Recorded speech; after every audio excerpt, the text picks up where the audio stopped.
Professora Elaine Souza, professora doutora, né? Elaine Doutora! Souza, enfermeira, pesquisadora, mãe da Lala. Mãe da Lala.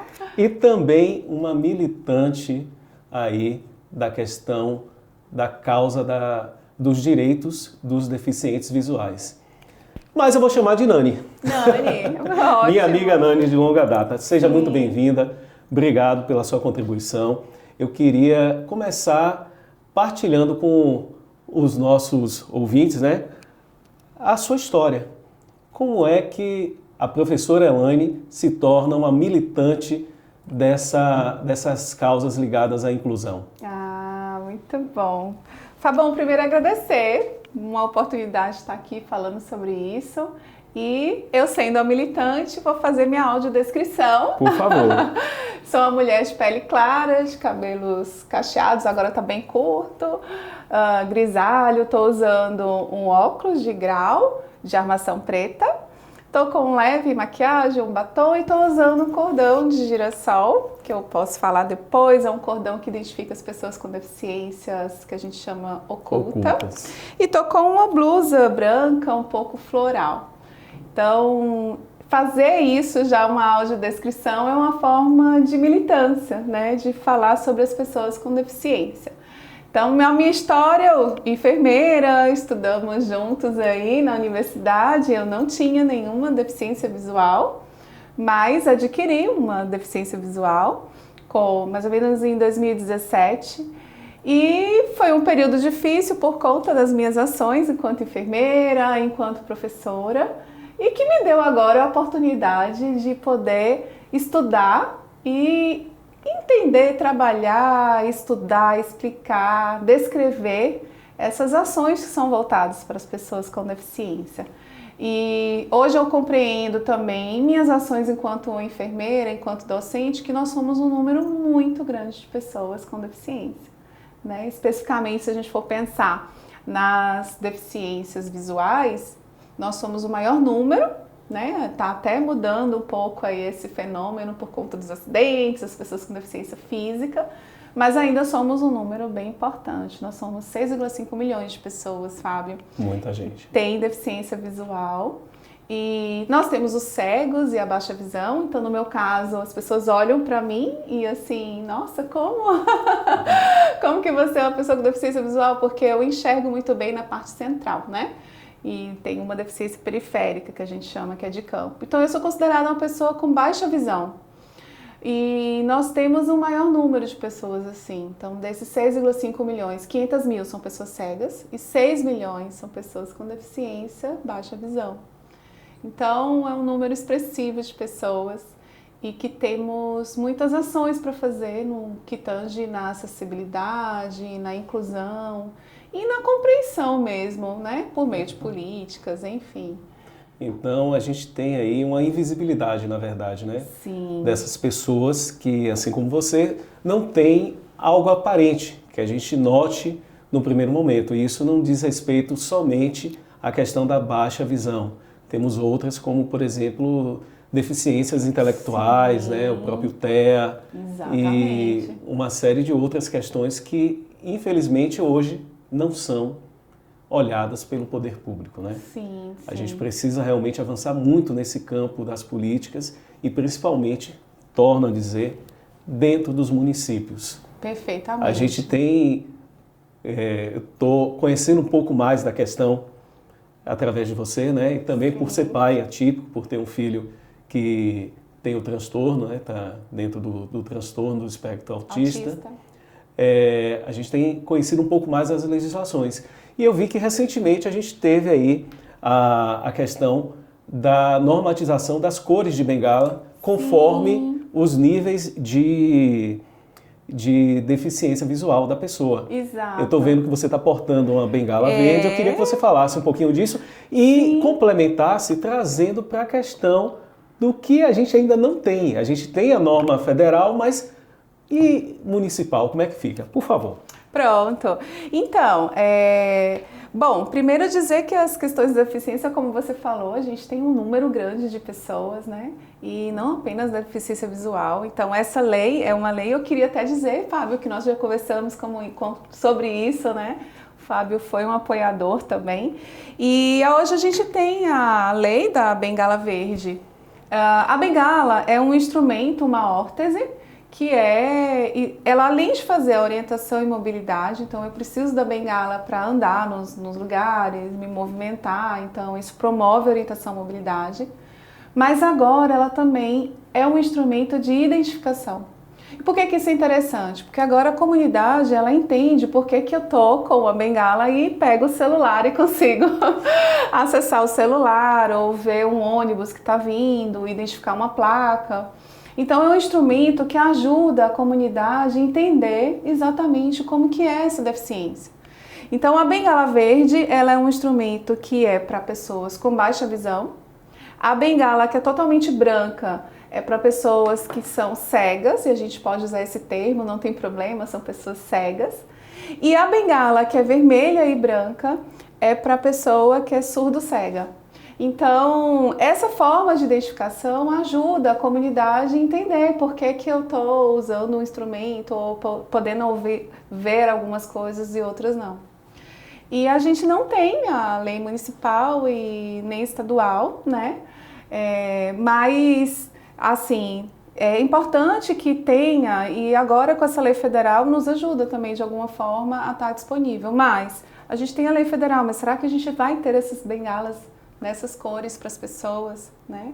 Então, atualmente na Bahia... Eu acredito que o custo não seja muito popular, né? A bengala é mediano, né? Não é tão popular, não. E assim, no que tange, Fábio, para as ações que são para as pessoas com deficiência visual, nós temos um grande déficit na Bahia.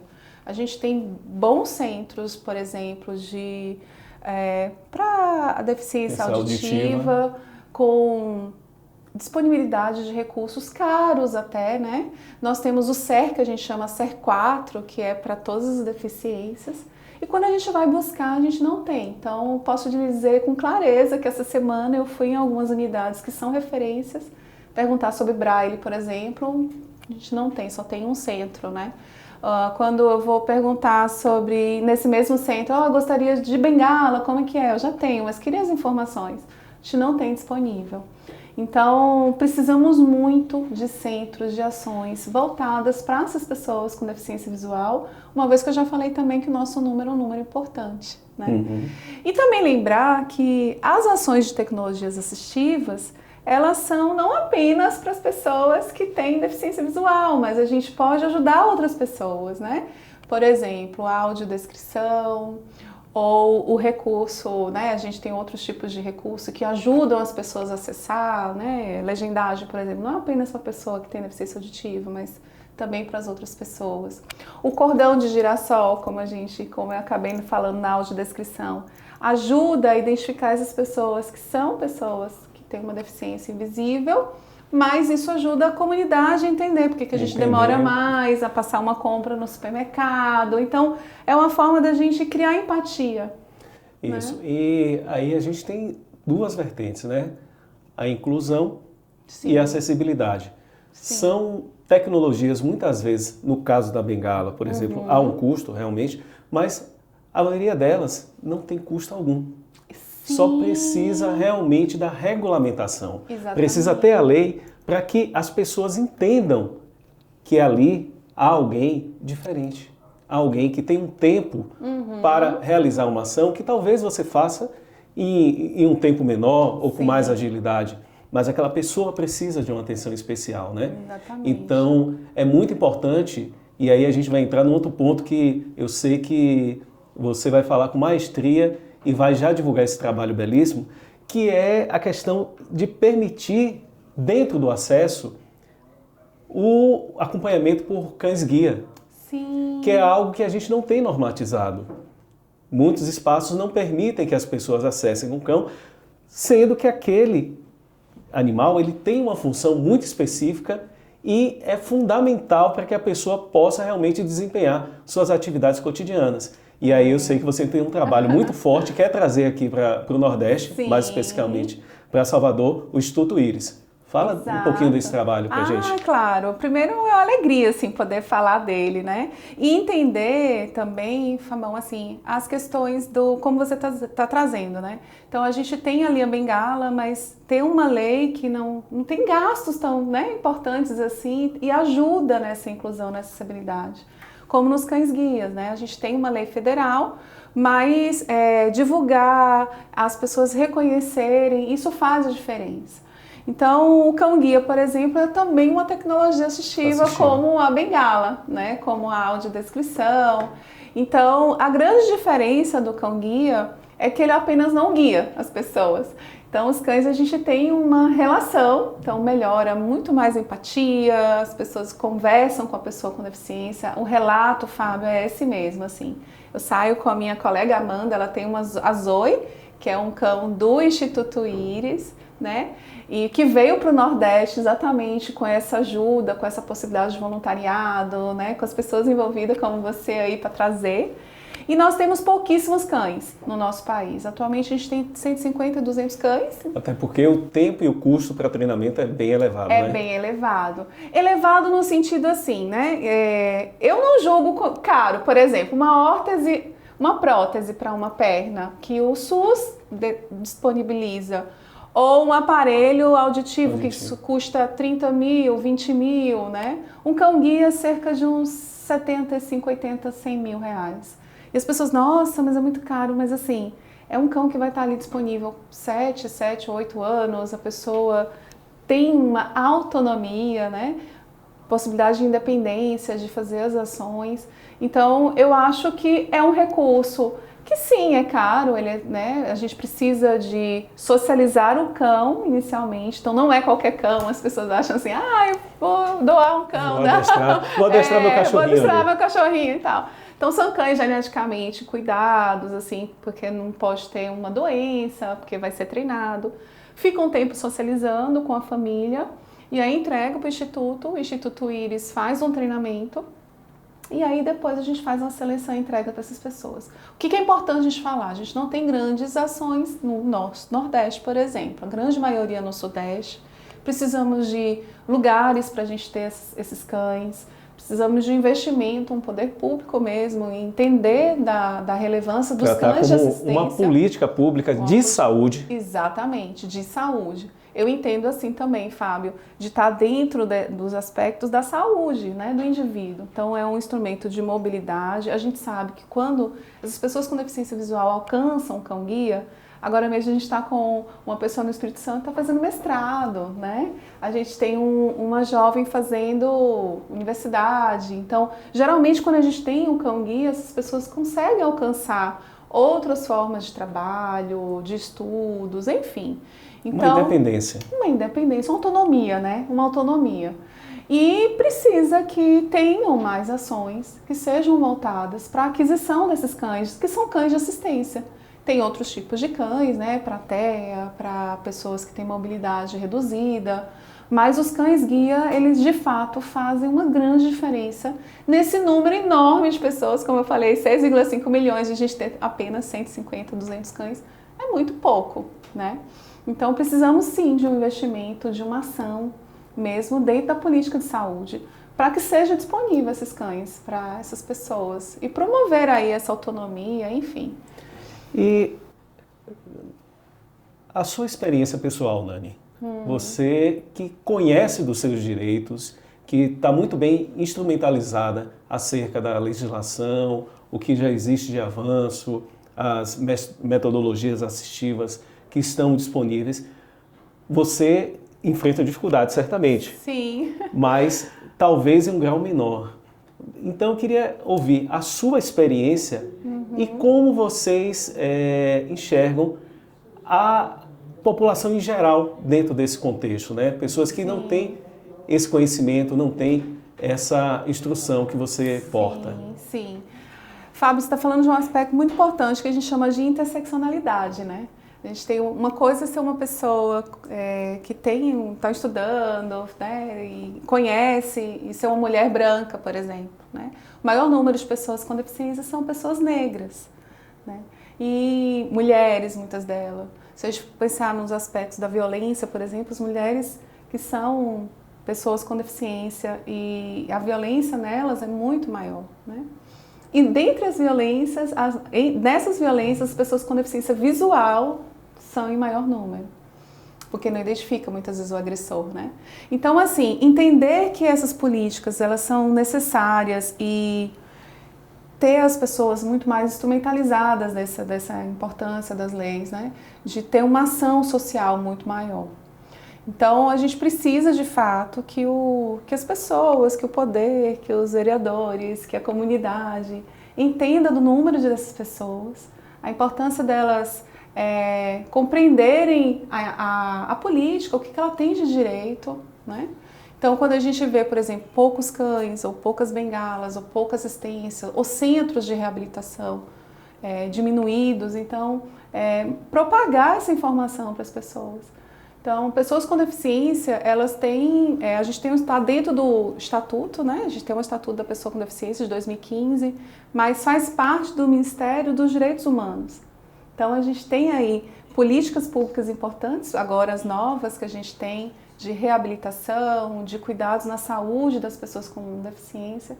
Mas, de fato, Fábio, essas pessoas elas não estão chegando, não estão na sociedade. Por quê? Porque elas estão escondidas, elas estão em casa. Invisibilizadas. Invisibilizadas. Né? Então, na academia, elas estão começando a chegar agora, né? E a gente tem aí novas políticas dentro da universidade. Na sociedade, quando a gente vai para outro país, a gente vê as pessoas andando de ônibus, a gente vê, porque lá tem mais pessoas com deficiência? Não. Nós temos muito mais pessoas com deficiência no nosso país.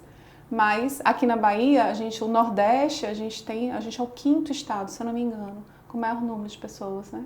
Então, essas pessoas não estão na rua, não estão andando, por quê? Porque a gente não tem um transporte público adequado, porque elas não chegam, estão ali na educação primária, mas não alcançam, né, a educação básica, mas não alcançam a universidade. Por conta da falta de tecnologias assistivas, de leis que ajudam as pessoas. De um amparo legal, né? De um amparo legal.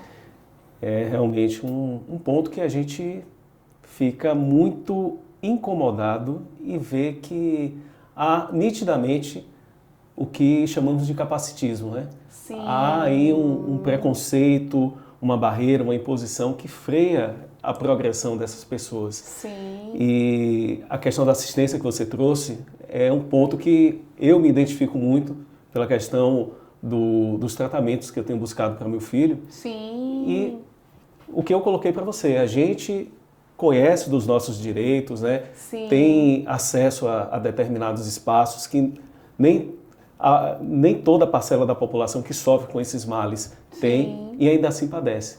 Então a gente precisa muito que o poder público olhe para todas essas deficiências e garanta a devida assistência, profissionais capacitados, instrumentos legais, que dê acesso, que façam realmente a coisa acontecer. Uhum. Mas agora eu quero falar de um aspecto positivo. Sim. Eu quero a experiência da professora Elaine enquanto uma pessoa que porta uma deficiência. Sim. E traz aqui para nós de forma pública e muito honrosa a sua vivência e que fez um doutorado, concluiu um doutorado que foi justamente quando você descobriu que tinha a questão da baixa visão. Exato. Como foi isso e como a universidade lhe assistiu?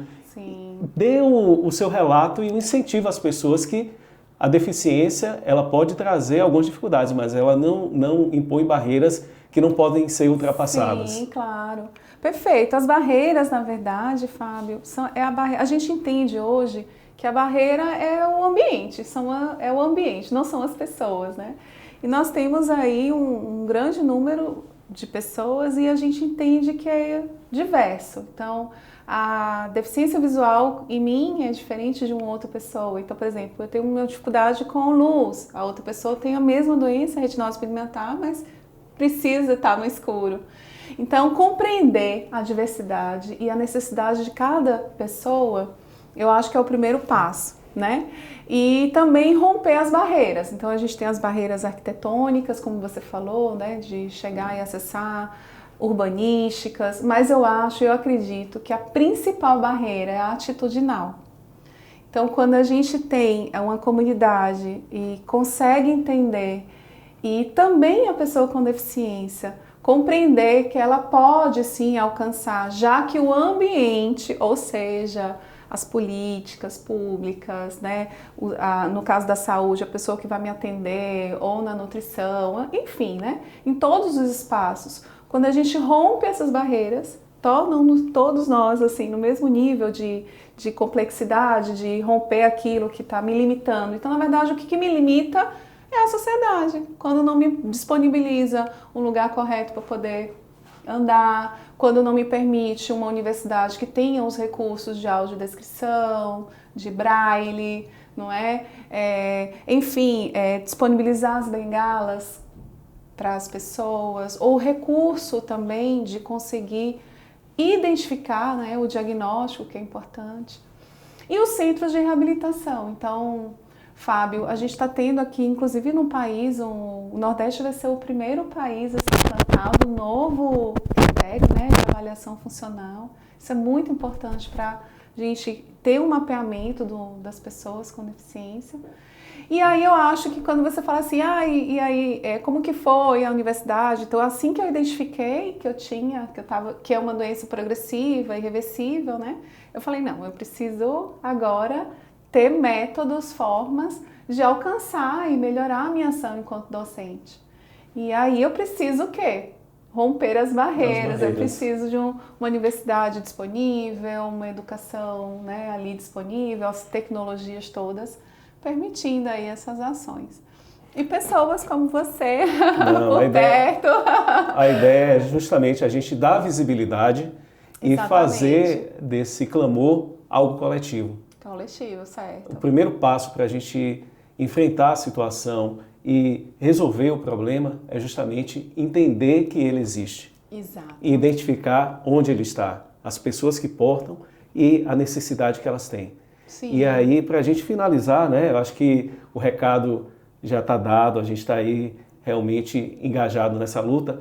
Eu queria que você colocasse de forma objetiva o que você espera para os próximos legisladores de Salvador em relação ao olhar e o tratamento que deve se ter para com as deficiências ocultas. Muito bom. Bom, primeiro, disponibilidade de política que consiga essas ações de reabilitação. Então, claro, institutos, ou ações ou lugares que permitam a reabilitação dessas pessoas. Sair daquela ideia, Fábio, de visão muito curativa, né? Claro que os centros de identificação são importantes. No caso da minha deficiência, por exemplo, visual, genética, oftalmo, a gente tem muito pouco ainda, né? Dentro da atenção primária e enfim. Então, primeiro, claro, identificar a possibilidade de prevenção de doenças. No caso das doenças oculares, a gente tem métodos de prevenção. E aí, elas estão aí, o que a gente vai fazer? Disponibilizar recursos de reabilitação. Então, disponibilizar tecnologias assistivas corretas, né? O que é correta? É entender o que aquelas pessoas precisam. Então, às vezes eu não preciso de um recurso tão caro, às vezes um óculos que fala de tudo ali, mas o que eu estou precisando? Bengalas, braille, educação básica, né? Então, pensar nessas ações. O que eu preciso ali, qual é o meu foco do meu lugar, do meu município, o que tem, o que essas pessoas precisam. Né? Identificar isso e disponibilizar por meio dessas ações de educação, de saúde, pensando na reabilitação e tornar essas pessoas ativas, né? Que têm a vivência, é possível elas alcançarem, claro, as ações todas se tiver esse rompimento de barreiras da sociedade. Então, eu acho que ter essa visão de entender o que é que precisa e trazer as ações de saúde, de educação, de cultura, de políticas públicas, né? Então, eu só tenho a lhe agradecer, Nani, e dizer que estamos juntos nessa luta contra o capacitismo e em prol da acessibilidade. Possa ter certeza que somos aliados nessa batalha. Que ótimo. Muito obrigado. Obrigada, eu que agradeço.